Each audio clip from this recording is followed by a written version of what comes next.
ये कोई normal festival नहीं है। यहाँ लोग सिर्फ भगवान को याद नहीं करते बल्कि अपने शरीर की लिमिट्स को पुश करते हैं। गाल के आर पार ये लोहा है या कुछ और। इतना दर्द और फिर भी चेहरे पर शांति, न चीख न दर्द, जैसे दर्द का यहाँ कोई मतलब ही नहीं है।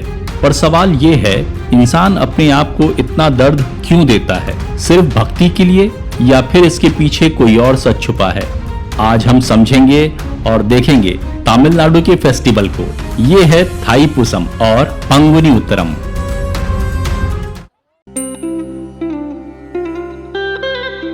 सुबह सुबह ही तैयारियां शुरू हो गई हैं। यात्रा के रास्तों को रंगोलियों से सजाया जा रहा है।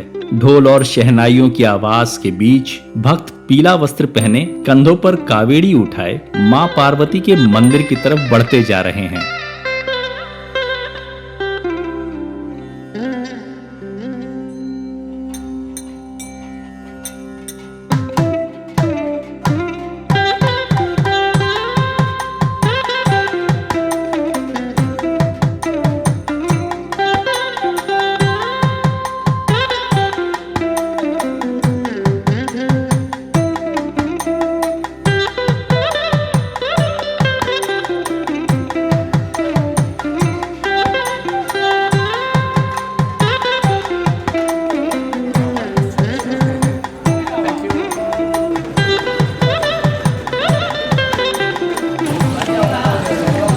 एक त्रिशूल चढ़ेगा। अच्छा, ये वाला ये रखता है। ओह, दीज आर द वेल। ये वेल हैं जो चढ़ाए जाएंगे।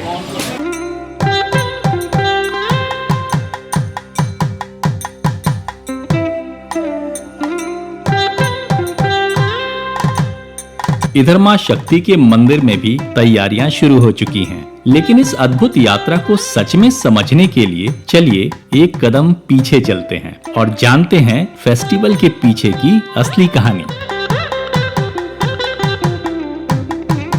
तो कहानी शुरू होती है एक ऐसे समय से जब असुर सुरापद्मन का राज था। उसने देवताओं को हरा दिया था और स्वर्ग पर अधिकार कर लिया था। तब सभी देवता मदद के लिए गए भगवान शिव और मां पार्वती के पास।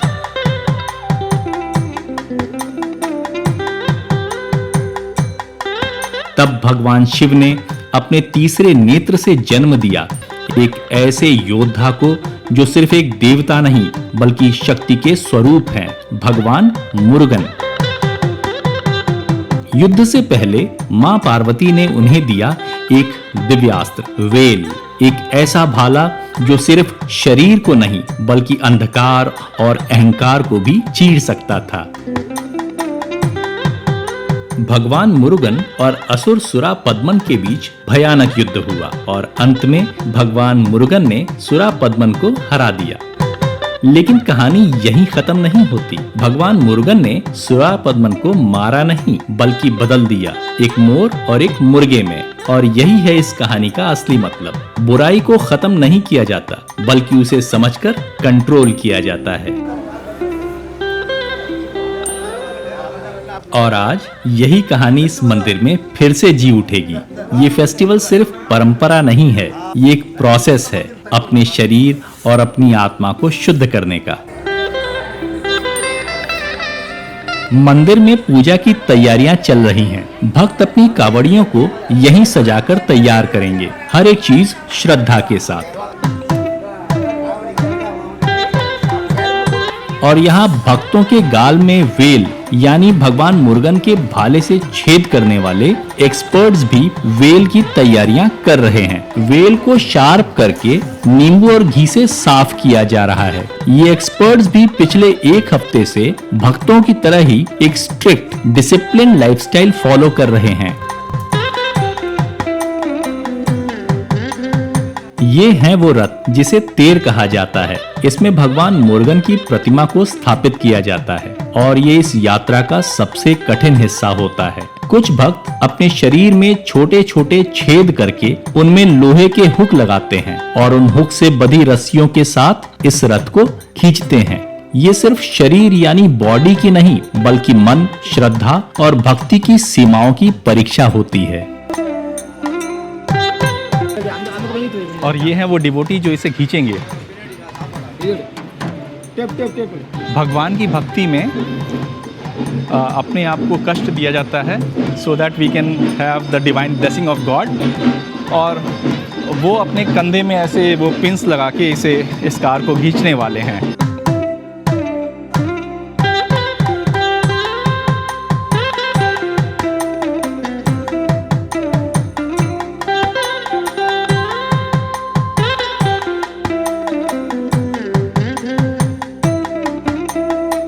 धीरे धीरे भक्तों की भीड़ बढ़ने लगी है।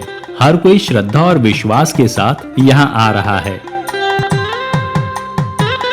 पूजा और यात्रा में इस्तेमाल होने वाली हर चीज को भगवान के स्थान पर रखा जाता है और माँ पार्वती और भगवान मुरुगन से उस पर आशीर्वाद के लिए प्रार्थना की जाती है ताकि ये पूरी यात्रा सुरक्षित और सफल हो।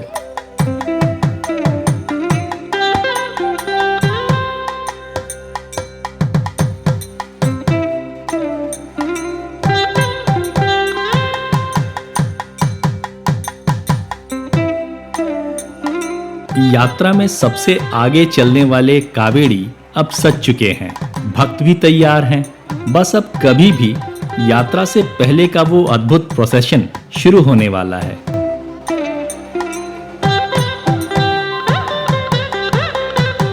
और ये है वो गुल्लक जिसमें श्रद्धालु अपनी श्रद्धा से दान करते हैं। धीरे धीरे माहौल बदलने लगा है। ढोल और नगाड़ों की आवाज तेज होती जा रही है। हर तरफ एक अजीब सी एनर्जी फील हो रही है। लोगों में भी अजीब सी बेचैनी दिख रही है। उनकी चाल, उनकी सांसें, सब कुछ बदलने लगा है। जैसे धीरे धीरे वो एक ट्रांस स्टेट में जा रहे हैं। लगता है जैसे कंट्रोल अब उनके हाथ में नहीं बल्कि किसी और शक्ति के पास है।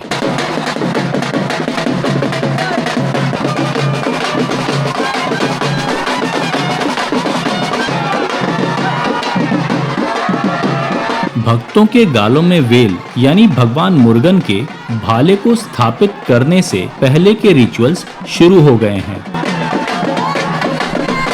और फिर वो पल आ गया जब शोर में भी सिर्फ एक ही आवाज सुनाई दे रही है, अरोगरा अरोगरा। हर तरफ सिर्फ एक ही गूंज, वेत्रिवेल मुरुगन अरोगरा।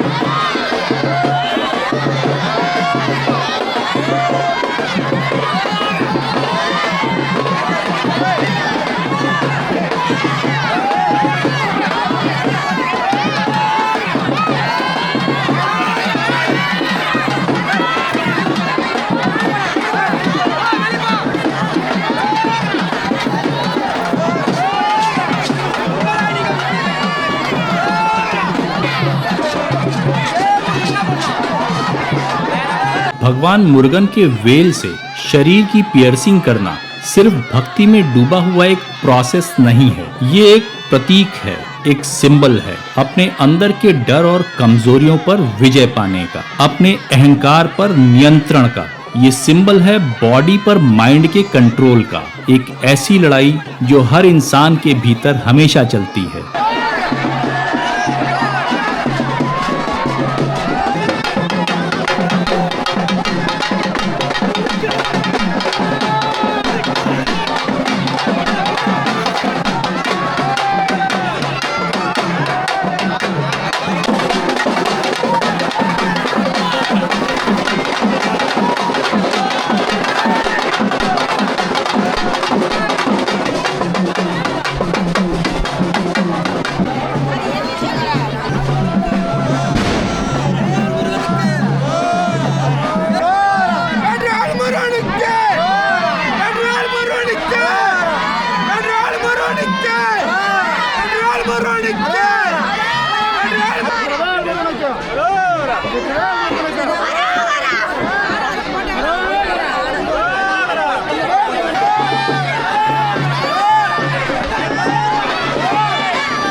यहाँ से सारे भक्त एक स्थान पर एकत्रित होते हैं और फिर एक शोभा यात्रा की तरह अपने घर या विलेज के पास के भगवान मुरुगन के मंदिर की तरफ बढ़ते हैं, जहाँ वो माँ पार्वती द्वारा दिए गए वेल भगवान मुरुगन को समर्पित करते हैं।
इस यात्रा का हिस्सा बनना आसान नहीं होता।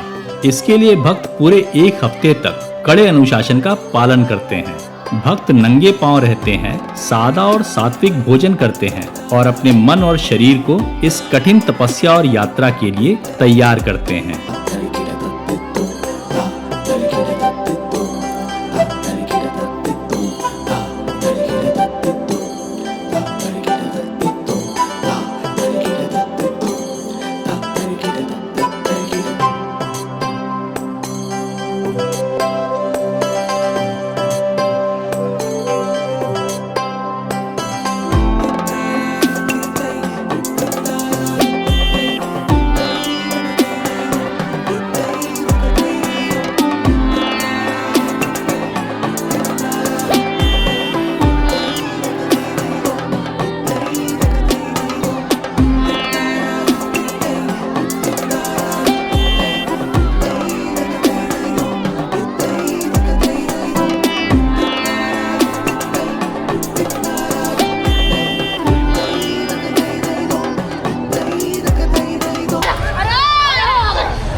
इस यात्रा का हिस्सा बनना आसान नहीं होता।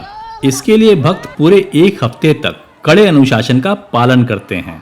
भक्त नंगे पांव रहते हैं, सादा और सात्विक भोजन करते हैं और अपने मन और शरीर को इस कठिन तपस्या और यात्रा के लिए तैयार करते हैं।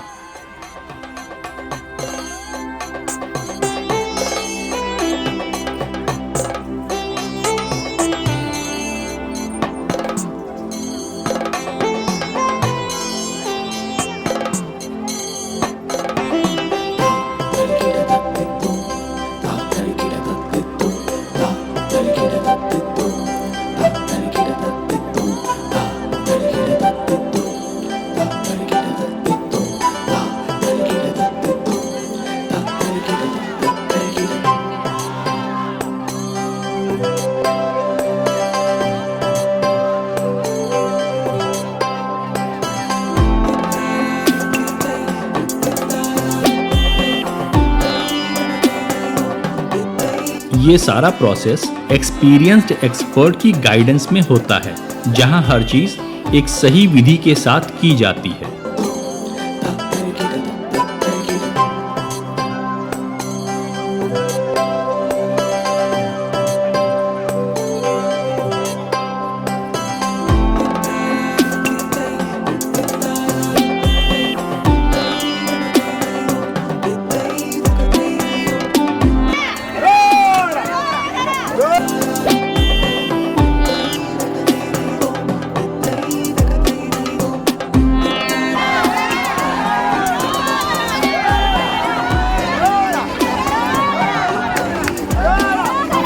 इस यात्रा की सबसे हैरान करने वाली बात यह है कि प्रोसेस के बाद कोई भी भक्त दवा या मेडिकल ट्रीटमेंट नहीं लेता, बल्कि सिर्फ तिन्नूर भस्म और टीका लगाते हैं और कुछ ही दिनों में उनके घाव अपने आप भर जाते हैं।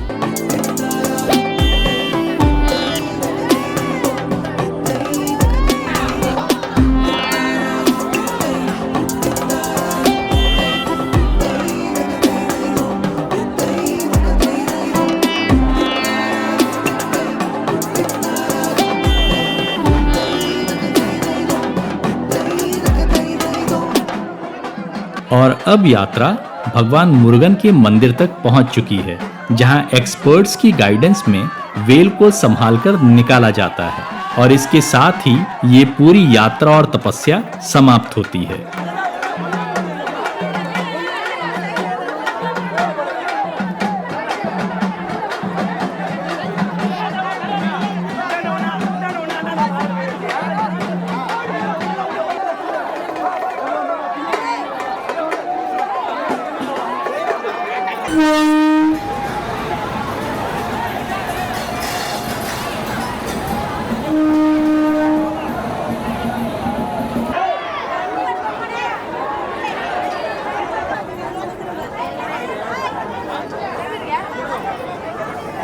इस यात्रा में शामिल होकर मैंने ये समझा कि ये सिर्फ एक फेस्टिवल नहीं था, बल्कि एक ऐसा एक्सपीरियंस था जो शब्दों में पूरी तरह बयान करना मुश्किल है।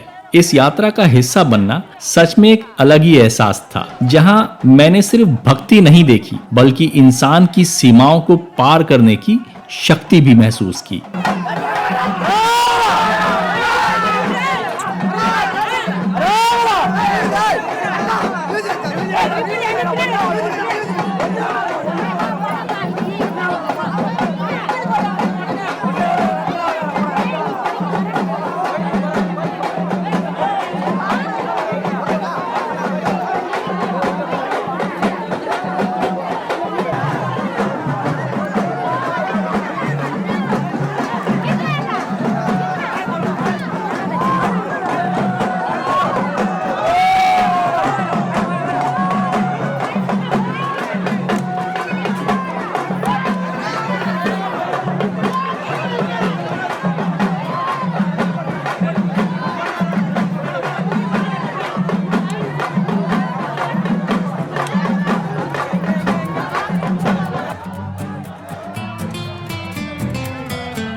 थोड़ा सा फन, थोड़ी सी बात, कभी चाय के साथ, कभी क्लाउड्स के पार, जो दिल चाहे वही राह चुनो, स्वैग से जियो, तशान जिंदगी, तशान जिंदगी, तशान जिंदगी। तो दोस्तों, ऐसे ही अनोखे अनुभव, कहानियों और सफर के साथ फिर मिलते हैं आपके अपने चैनल टशन जिंदगी पर हाँ, अगर अभी तक आपने चैनल को सब्सक्राइब नहीं किया है तो प्लीज जरूर कीजिएगा। Bye bye. तशान जिंदगी।